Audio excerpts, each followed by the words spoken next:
Hello दोस्तों, स्वागत है आपका न्यू जनरेशन क्लासेस में। आज हम प्राचीन भारत से संबंधित कुछ महत्वपूर्ण प्रश्नों को ले रहे हैं जो आने वाले एग्ज़ाम के लिए बहुत ही महत्वपूर्ण होने वाले हैं। तो प्राचीन भारत को हम लोग भारतीय इतिहास को तीन भागों बांटा गया भारतीय इतिहास को तीन भागों बांटा गया है। और कौन कौन से भाग हैं? प्रागैतिहासिक काल, आद्य ऐतिहासिक काल और ऐतिहासिक काल। तो जो हमारा प्रागैतिहासिक काल है, प्राग ऐतिहासिक काल, इसमें क्या है कि इसमें पुरातात्विक साक्ष्य केवल प्राप्त हुए हैं। इसमें कौन से साक्ष्य प्राप्त हुए हैं? पुरातात्विक साक्ष्य प्राप्त हुए हैं, लिखित साक्ष्य नहीं प्राप्त हुए हैं। लिखित साक्ष्य कोई भी प्राप्त नहीं हुए हैं। ऐसे काल को प्रागैतिहासिक काल या प्राक ऐतिहासिक काल कहा जाता है। वहीं हम आद्य ऐतिहासिक काल को देखें, आद्य ऐतिहासिक काल को, तो आद्य ऐतिहासिक काल में पुरातात्विक साक्ष्य भी प्राप्त हुए हैं और लिखित साक्ष्य भी प्राप्त हुए हैं, लेकिन पढ़े नहीं जा सके हैं। तो ऐसे काल को क्या बोलते हैं? आद्य ऐतिहासिक काल कहा जाता है। और ऐतिहासिक काल, और एक काल कौन सा हो जाता है? ऐतिहासिक काल। तो ऐतिहासिक काल क्या होता है? ऐतिहासिक काल, इसमें पुरातात्विक साक्ष्य भी प्राप्त हुए हैं, लिखित साक्ष्य भी प्राप्त हुए हैं और दोनों के दोनों पढ़े जा सके हैं और लिखित साक्ष्य भी यहाँ पर पढ़े जा सके हैं। तो ऐसे काल को हम लोग ऐतिहासिक काल कहते हैं। तो इसी में से हम लोग प्राक ऐतिहासिक काल से संबंधित पाषाण कालीन व्यवस्था के बारे में पढ़ेंगे कुछ प्रश्नों को, जो आने वाले एग्जाम के लिए बहुत ही महत्वपूर्ण होने वाले हैं। तो पहला क्वेश्चन देख लेते हैं। पहला क्वेश्चन है कि मध्य पाषाणिक प्रसंग में पशुपालन के प्रमाण कहाँ से मिले हैं, वह स्थान कहाँ पर है? पीसीएस प्री में 2008 में पूछा गया। तो लंघनाज में, वीर भानरूपरू में, आदमगढ़ में, चौपानी मांडो में। तो कहाँ मिले हैं? आदमगढ़ में मिले हैं। पशुपालन के प्रथम साक्ष्य कहाँ पे मिले हैं? तो आदमगढ़ में प्राप्त हुए हैं। वहीं अगला क्वेश्चन है, एक ही कब्र में तीन मानव कंकाल कहाँ से मिले हैं? एक ही कब्र में तीन मानव कंकाल कहाँ से मिले हैं? तो सराय नाहर राय से, दमदमा से, महदहा से, लंघनास से। तो दूसरे का यहाँ पर बी सही हो जाएगा, दमदमा से मिले हैं। एक ही कब्र में तीन मानव कंकाल यहाँ से मिले हैं। अगला क्वेश्चन है, खाद्यान्नों की कृषि सर्वप्रथम प्रारंभ हुई थी। खाद्यान्नों की कृषि सर्वप्रथम कहाँ प्रारंभ हुई थी, यानी कृषि सर्वप्रथम कहाँ प्रारंभ हुई? तो नवपाषाण काल में, मध्यपाषाण काल में, पुरापाषाण काल में, प्रोटो ऐतिहासिक काल में। तो नवपाषाण काल में सर्वप्रथम खाद्यान्नों की कृषि प्रारंभ हुई थी। अगला क्वेश्चन देख लेते हैं। अगला है, खाद्यान्नों का उत्पादन सर्वप्रथम नवपाषाण काल में हुआ। यही समय है जब मनुष्य कृषि कर्म से परिचित हुआ, यानी कृषि कार्य करने लगा था। अगला क्वेश्चन है, भारत में मानव का सर्वप्रथम साक्ष्य कहाँ से मिला है? भारत में मानव का सर्वप्रथम साक्ष्य कहाँ से मिला है? तो नीलगिर की पहाड़ी से, शिवालिक की पहाड़ियों से, नल्लामला की पहाड़ियों से, नर्मदा घाटी से। तो इसका राइट आंसर हो जाएगा ऑप्शन डी, नर्मदा घाटी से भारत में मानव के सर्वप्रथम साक्ष्य प्राप्त हुए हैं। अगला क्वेश्चन देख लेते हैं, मानव द्वारा सर्वप्रथम प्रयुक्त अनाज था। मानव द्वारा सर्वप्रथम प्रयुक्त अनाज कौन सा था? गेहूं, चावल, जौ, बाजरा। तो राइट आंसर इसका हो जाएगा जौ। मानव द्वारा जो प्रथम प्रयुक्त अनाज था वो जौ था। अगला क्वेश्चन है, भारतीय उपमहाद्वीप में कृषि के प्राचीनतम साक्ष्य कहाँ से प्राप्त हुए हैं? तो भारतीय उपमहाद्वीप में कृषि के प्राचीनतम साक्ष्य कहाँ से प्राप्त हुए हैं? था कोल्डिहवा से, लोहरा देव से, मेहरगढ़ से, टोकवा से। तो भारत में सर्वप्रथम प्राचीनतम साक्ष्य कहाँ से प्राप्त हुए? तो लोहरा देव से प्राप्त हुए हैं।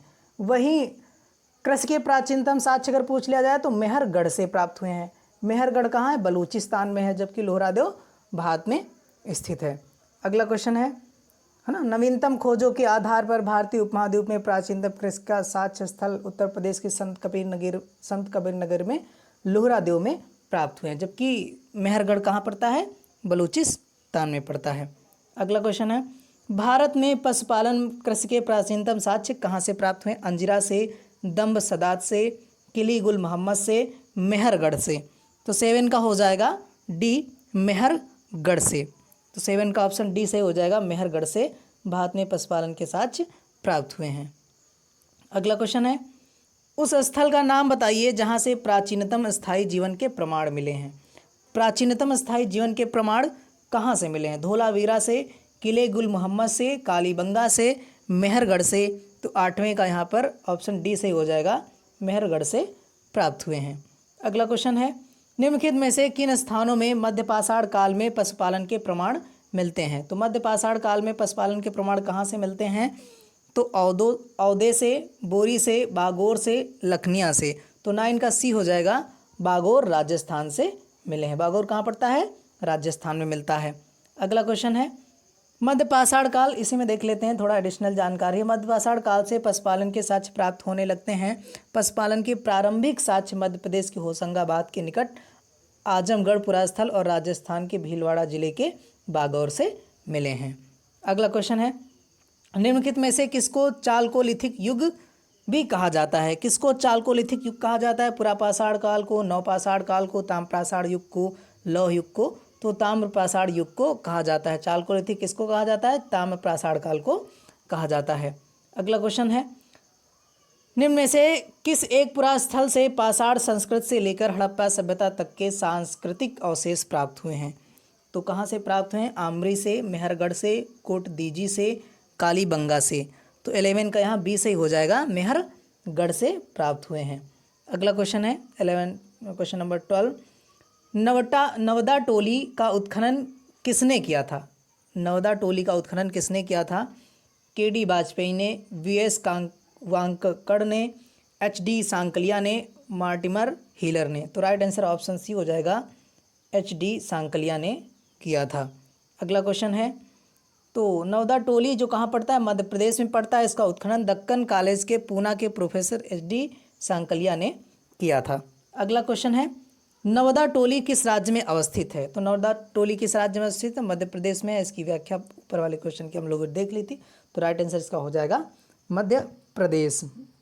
अगला क्वेश्चन है, इनाम गांव ताम्रपाषाण युग की एक बड़ी बस्ती थी, इसका संबंध किससे है? जारवे संस्कृति से है, कैथा संस्कृति से है, मालवा संस्कृति से है, या उपरोक्त में से सभी से है? तो जारवे संस्कृति। इनाम गांव ताम्रपाषाण युग का जो एक बड़ी बस्ती है, इसका संबंध किससे है? जारवे संस्कृति से है इसका संबंध। अगला क्वेश्चन है, राख का टीला निम्नलिखित में से किस नवपाषाण स्थल से संबंधित है? तो बुधियाल से, संगनकल्लू से, कोलडेहवा से, ब्रह्मगिरी से। तो 15वां का क्या सही हो जाएगा? इसका ऑप्शन बी, संगनकल्लू से संबंधित है। अगला क्वेश्चन है, कर्नाटक के मैसूर के पास बेल्लारी जनपद में स्थित संगनकल्लू नामक पाषाण कालीन पुरास्थल के राख के टीले प्राप्त हुए हैं। वही अगला क्वेश्चन है, भीमबेटका किसके लिए प्रसिद्ध है? भीमबेटका किसके लिए प्रसिद्ध है? गुफाओं के शैल चित्र के लिए, खनिज के लिए, बौद्ध प्रतिमाएं के लिए, सोन नदी के उद्गम स्थल के। तो राइट आंसर हो जाएगा, गुफाओं के चित्र शैल के लिए प्रसिद्ध है। अगला क्वेश्चन है, निम्न में से कौन सा स्थल प्रागैतिहासिक चित्रकला के लिए प्रसिद्ध है? अजंता, भीमबेटका, बाग, अमरावती। तो राइट आंसर इसका ऑप्शन बी हो जाएगा, भीमबेटका संबंधित है इससे। अगला क्वेश्चन है, भीमबेटका की गुफाएं कहाँ स्थित हैं? भोपाल, पंचमढ़ी, सिंगरौली, अब्दुल्लागंज, रायसेन। तो इसका राइट आंसर हो जाएगा 18 का डी, अब्दुल्लागंज रायसेन। इसका राइट आंसर हो जाएगा अब्दुल्लागंज रायसेन। अगला क्वेश्चन है, भारत में किस शिलाश्रय से सर्वाधिक चित्र प्राप्त हुए हैं? घगरिया से, भीमबेटका से, लेखैया से, आदमगढ़ से। तो राइट आंसर इसका हो जाएगा भीमबेटका से संबंधित है। अगला और लास्ट क्वेश्चन देख लेते हैं, गैरिक मृदभांड पात्र ओसीपी का नामकरण हुआ है? हस्तिनापुर में, अहिछत्र में, नौह में, लाल किला में। तो राइट आंसर हो जाएगा इसका ऑप्शन डी, लाल किला में इसका नामकरण किया गया। तो आज के लिए इतना ही। ये वीडियो आपको कैसा लगा, ये सेशन कैसा लग रहा है, ज़रूर बताएं। वीडियो को लाइक से सब्सक्राइब करिए। Thank you.